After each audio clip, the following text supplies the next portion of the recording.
ministre des Affaires étrangères, Gédéon Timothéus, s'est entretenu avec son homologue français.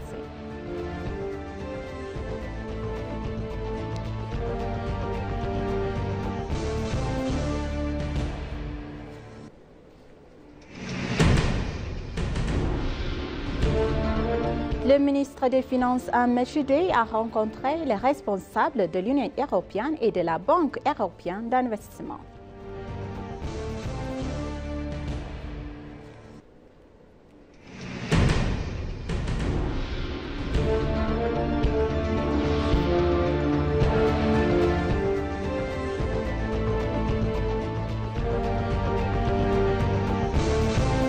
Bonjour chers téléspectateurs et bienvenue sur ABC, c'est notre journal d'aujourd'hui du mercredi 5 novembre 2025. C'est moi, Samre Godado, avec le journal. Restez avec nous.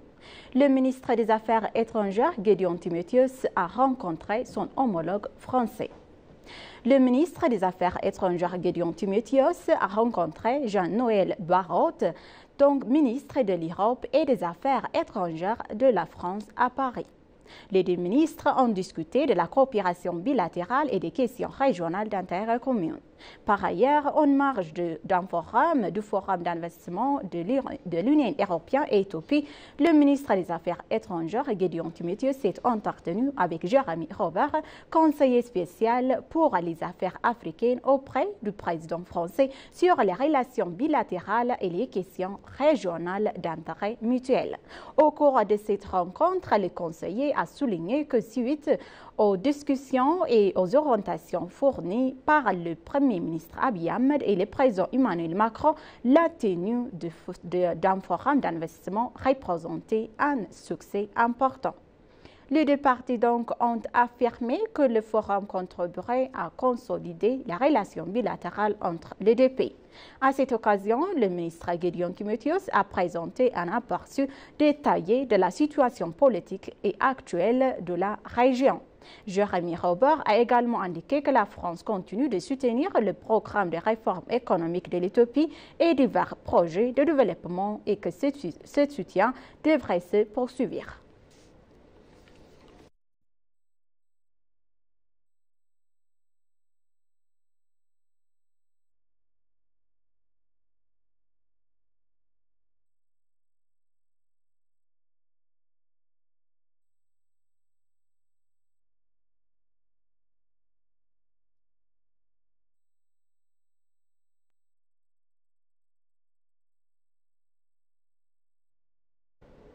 Le ministre des Finances, Ahmed Shideh, a rencontré des responsables de l'Union européenne et de la Banque européenne d'investissement afin d'explorer les domaines prioritaires de partenariat. Il a réaffirmé l'engagement de l'Éthiopie à tirer parti de la stratégie globale Getawe pour stimuler une croissance inclusive, soutenir l'industrialisation et promouvoir un développement résilient face au changement climatique, selon le ministère des Finances.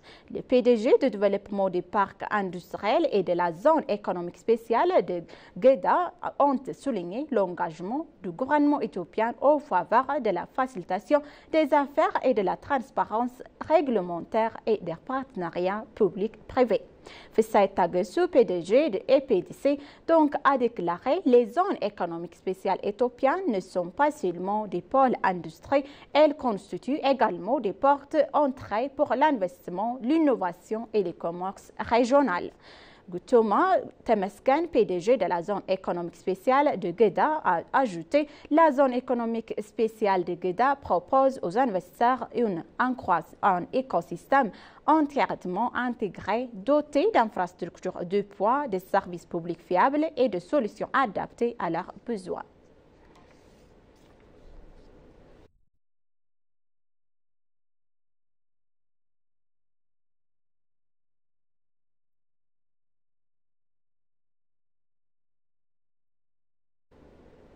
La revendication de l'Éthiopie concernant son accès à la mer est une question de protection de l'intérêt national qui est acceptée sur le plan juridique et historique, a déclaré l'ambassadeur principal Turuna Zena à l'agence de nouvelles éthiopienne. Dans un entretien exécutif avec l'ambassadeur Turner, a déclaré que la perte de l'accès de l'Éthiopie à la mer Rouge était une question sans légitimité juridique et historique. Il a souligné que bien qu'elle ait eu accès à la mer Rouge tout au long de son histoire avant 1991, l'Éthiopie s'est retrouvée coupée de la mer en raison d'une conspiration menée par ses ennemis historiques. Selon l'ambassadeur, ces traîtres agissant contre les intérêts nationaux de l'Éthiopie ont cédé un élément aussi important que la mer Rouge sans consulter la population. Il a également souligné que les inclusions de l'Éthiopie de la mer Rouge étaient produites à un moment où aucun gouvernement élu par le peuple n'était en place, ce qui constituait une grave violation du droit international. Pour lui, l'action actuelle du droit légitime de l'Éthiopie concernant la protection d'intérêts nationaux, des intérêts nationaux et l'équité, donc pour tous les participations du grand public à la décision. Il a en outre félicité le gouvernement éthiopien pour son excellent travail et ses efforts diplomatiques réfléchis visant à reprendre possession de la mer.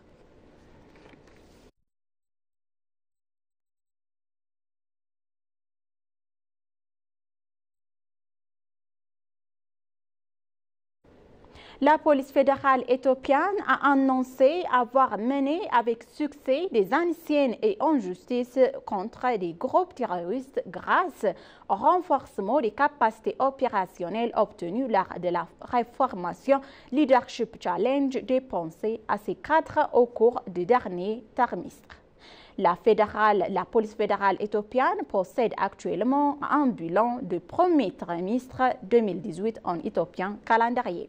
Lors de son discours à la cérémonie d'ouverture, le commissaire de la police fédérale éthiopienne, le général de Melash Gabriel Michael, a déclaré que les actions en justice contre le groupe terroriste avait été menée avec succès grâce au renforcement des capacités opérationnelles obtenues lors de la formation.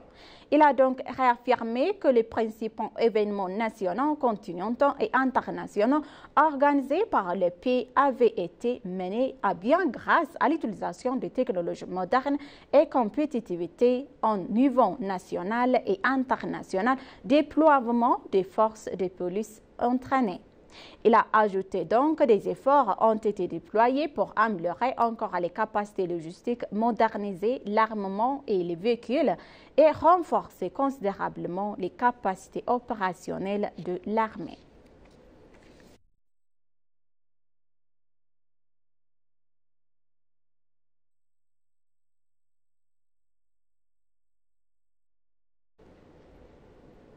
Green Legacy ou bien l'initiative de l'Olympiade verte de l'Éthiopie est exemplaire pour les pays de la région et du monde entier et le Pondion reste déterminé à travailler en étroite collaboration avec le gouvernement éthiopien, a déclaré Dole Tishring, conseiller technique principal de PNUD pour les écosystèmes et la biodiversité. Dans un entretien exécutif avec l'ENA, le conseiller technique principal du PNUD, donc pour les écosystèmes et la biodiversité, a déclaré que le gouvernement éthiopien ne se contente pas de relever les défis de la conservation de la riche biodiversité pour les générations futures, mais veille également à ce que la nature, les écosystèmes et la faune frontine et à la population. L'action du gouvernement éthiopien pour préserver cette riche pour les générations futures tout en veillant donc à ce que l'économie du pays et la population actuelle en bénéficient est extrêmement importante, a-t-il expliqué. Selon lui, le PNUD reste déterminé à travailler avec le gouvernement éthiopien et le gouvernement de la région.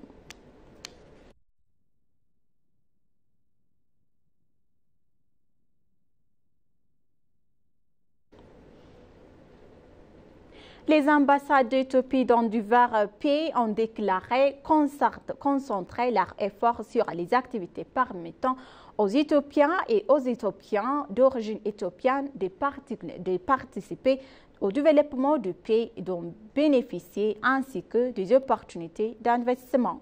Elles ont également souligné que l'acheminement du grand barrage de la Renaissance éthiopienne a insisté de la diaspora à mettre ses ressources et ses connaissances au service de l'économie et de l'image du pays.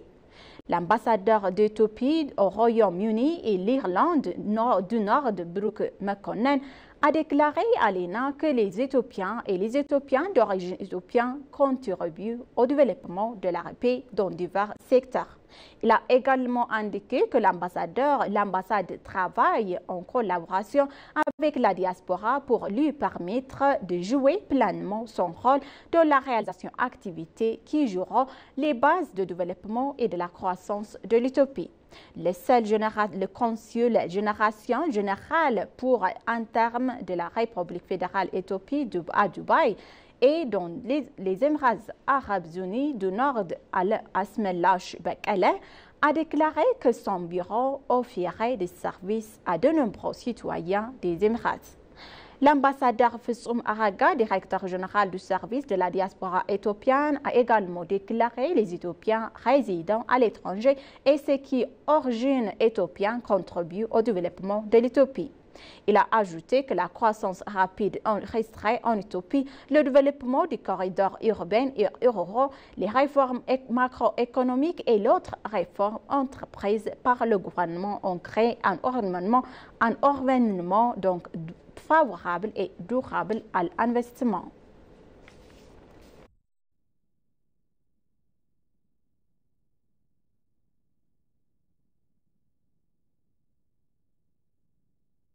Le premier sommet africain sur la biodiversité se tient à Gaborone, au Botswana, depuis le 2 novembre 2025.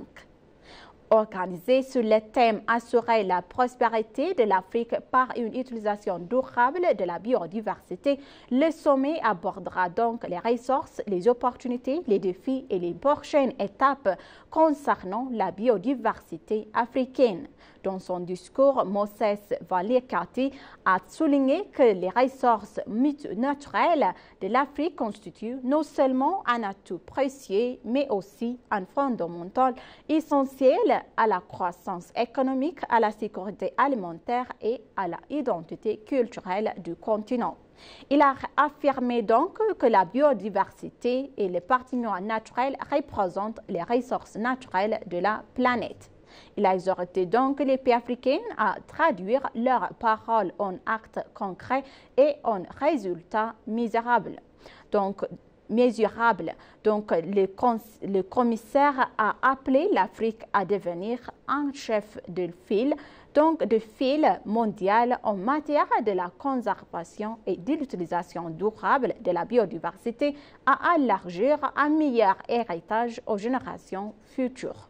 Selon lui, l'Union africaine, la conférence constitue une plateforme pour une réponse continentale coordonnée face à l'érosion de la biodiversité, au changement climatique et à la pollution en Afrique.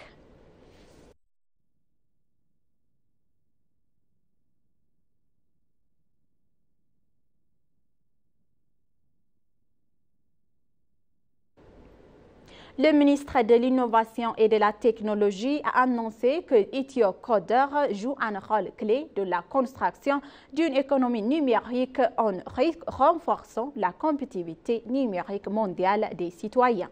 L'initiative Ethiocoder s'inscrit dans le cadre du Programme national de développement de l'Éthiopie numérique qui vise à créer un environnement propice au développement des croissances et des compétences numériques des citoyens.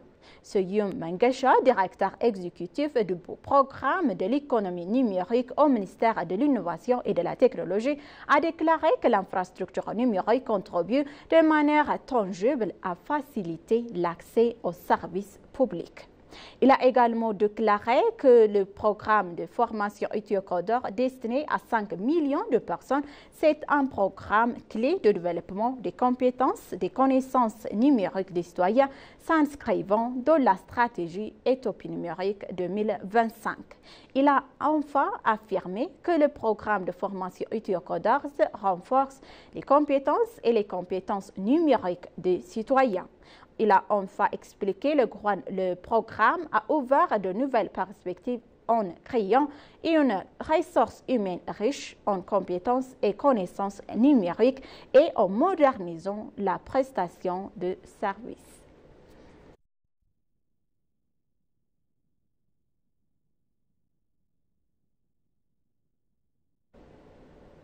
Chers téléspectateurs, maintenant je vous rappelle les titres principaux. Le ministre des Affaires étrangères, Gédéon Timotheos, s'est entretenu avec son homologue français.